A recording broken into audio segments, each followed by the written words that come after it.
नमस्कार, स्वागत आहे तुमचं आपल्या YouTube चॅनलमध्ये.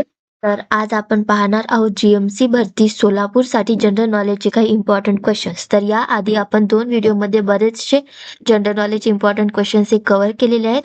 तर जोपर्यंत आपली GMC भरती सोलापूरची एक्झाम होत नाही तोपर्यंत आपण खूप सारे क्वेश्चन्स हे कव्हर करणार आहोत. त्यासाठी आपल्या YouTube चॅनलला सबस्क्राईब करा. तर पाहूयात आपले क्वेश्चन्स. क्वेश्चन नंबर 1 आहे, वडनगर आंतरराष्ट्रीय परिषदेचे यजमान कोणते राज्य आहे? तर आपल्या पहिल्या क्वेश्चनचं योग्य उत्तर आहे ऑप्शन क्रमांक बी, गुजरात. मी क्वेश्चन वाचेल आणि डायरेक्ट आन्सर सांगेल कारण तुमचा वेळ वाया जाणार नाही. लवकरात लवकर तुम्हाला आन्सर कळून जाईल. ओके. क्वेश्चन नंबर 2 आहे, भारतीय राष्ट्रीय महामार्ग प्राधिकरण NHAI ने 2022-23 साठी निर्धारित केलेले मालमत्ता मुद्रीकरण लक्ष्य काय आहे? तर आपल्या क्वेश्चन नंबर 2 चं योग्य उत्तर आहे ऑप्शन क्रमांक बी, 1750 किमी. क्वेश्चन नंबर 3, अलीकडील आकडेवारीनुसार वनहक्क कायद्याअंतर्गत आदिवासींनी सादर केलेले जमिनीचे किती टक्के दावे राज्यांनी नकारले? तर आपल्या तिसऱ्या क्वेश्चनचं योग्य उत्तर आहे ऑप्शन क्रमांक डी, 40%.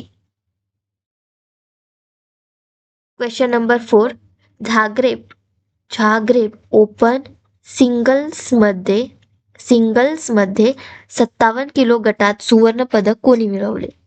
तर आपल्या चौथ्या क्वेश्चनचं योग्य उत्तर आहे ऑप्शन क्रमांक ए, अमन सेहरावत.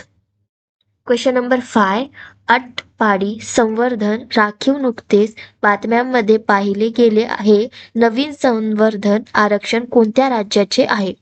तर आपल्या पाचव्या क्वेश्चनचं योग्य उत्तर आहे ऑप्शन क्रमांक डी, महाराष्ट्र. क्वेश्चन नंबर 6, देशातील पहिला मध महोत्सव 2024 कुठे साजरा करण्यात येणार आहे? तर आपल्या 6व्या क्वेश्चनचं योग्य उत्तर आहे ऑप्शन क्रमांक ए, मुंबई. क्वेश्चन नंबर 7, अलीकडेच इंटरनॅशनल ऑस्ट्रॉनॉमिकल युनियन IAU ने एका लघुग्रहाचे नाव कोणत्या भारतीय शास्त्रज्ञाच्या नावावर ठेवले आहे? तर आपल्या 7व्या क्वेश्चनचं योग्य उत्तर आहे ऑप्शन क्रमांक सी, जयंत मूर्ती. क्वेश्चन नंबर 8, अलीकडेच कोणत्या देशाने अमेरिका, ऑस्ट्रेलिया आणि जपान सोबत संयुक्त नौदल सराव केला? तर आपल्या 8व्या क्वेश्चनचं योग्य उत्तर आहे ऑप्शन क्रमांक B, Philippines. Okay. Question number 9, international day of human space flight 2024 ची थीम काय आहे? तर आपल्या 9व्या क्वेश्चनचं योग्य उत्तर आहे ऑप्शन क्रमांक ए, वैज्ञानिक कुतूहलाला प्रोत्साहन. तर शेवटचा प्रश्न पाहू. कोणत्या देशाने अलीकडेच मरिजुआनाला कमी धोकादायक औषध म्हणून पुनर्वर्गीकृत करण्याचा प्रस्ताव दिला आहे? कोणत्या देशाने अलीकडेच मरिजुआनाला कमी धोकादायक औषध म्हणून